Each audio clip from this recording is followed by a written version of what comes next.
حضرت امیر حمزہ رضی اللہ تعالیٰ عنہ کی بہن صفیہ کو جب اس بات کی خبر ہوئی تو وہ مدینہ منورہ سے احد کی طرف روانہ ہو گئی۔ جب حضور علیہ السلام کو پتہ چلا تو آپ نے حضرت صفیہ کے بیٹے حضرت زبیر رضی اللہ تعالیٰ عنہ کو حکم دیا کہ انہیں میدان جنگ سے دور ہی روک لیں اور مدینہ واپس لے جائیں، کیونکہ اگر وہ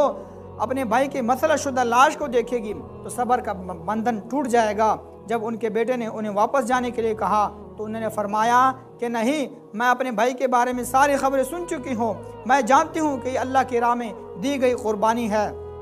میں جاہلیت کے طور طریقوں سے متنفر ہوں، میں نہ بین کروں گی نہ گریباں پھاڑوں گی۔ چنانچہ حضور علیہ السلام نے انہیں میدان میں آنے کی اجازت دی۔ جب عزیز بھائی کے جسم کے ٹکڑے بکھرے ہوئے دیکھے، اللہ اکبر، تو حضرت صفیہ رضی اللہ تعالیٰ عنہ کے آنکھوں سے آنسو جاری ہو گئے، اور آپ کے